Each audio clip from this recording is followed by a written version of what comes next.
این جهاز از دفتر کاری من است. بعضی چیزها را از اپی ریتا گرفتیم. هر کس چیزی توانست داد. برای میز و کرسی نو پول حزب نرسید. تمام پول با اجاره دفتر، 2 اتاقچه و 2 گوشه خرد کاری که با پلاستیک جدا شده است صرف شد.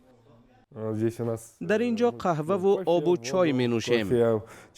حزبی که در عضویتش یگان اولیگارخ نیست، در کشور معروف ترین شده است. فعالان، خبرنگاران، آموزگاران توانستند برای تأسیس یک پایگاه یگانه کاری به موافقه برسند.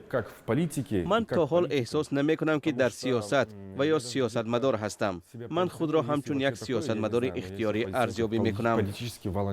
این حزبی بی پول ولی بسیار پرتلاش را مدتی دراز کسی جدی نمی گرفت. وقتی فعالان حزب گفتند که برای سپردن گراوپولی کمیسیون مرکزی انتخابات ها پول جمع می کنند، نفرانی کم باور داشتند که ساکنان قرقیزستان آماده می شوند که برای سیاست خیر بکنند. یک بلاگر با نام عظیم عظیموف بود که او درباره شبهش یک ویدیو هم نشر کرد. او حتی پیش از مهلت ما را از رقابت بیرون کرد. او گفت که شما پول را جمع کرده نمیتوانید. ولی در اصل بعد 2 هفته خود اعضای حزب اصلاحات هم در حیرت ماندند. حزب نو 5 میلیون سوم جمع کرد که تخمینا $65,000 است. این پول برای گراوپولی جمع شد و تمام معلومات را حزب اصلاحات در وبسایت خود نشر کرد. آدمون 100 200 150 سوم میدهند. به نظر من این بیانگری آن است که مردم میخواهند حزبی را که از آن امید زیاد دارند دستگیری کنند. یک سابق دادرسی پالاتای کنستیتوسیونی میگوید که در گذشته در انتخابات حزب‌های اشتراک میکردند که از جانب ثروتمندان قرغیز مبلغ گذاری میشدند.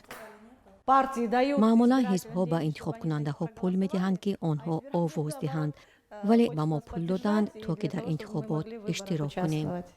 ولی قسمی از این پولها از حساب اعضای حزب جمع شده است. برخی معاش خود را دادند، دیگرها قرض گرفتند. روزنامه‌نگار ازیت جکشیف ماشینش را فروخت.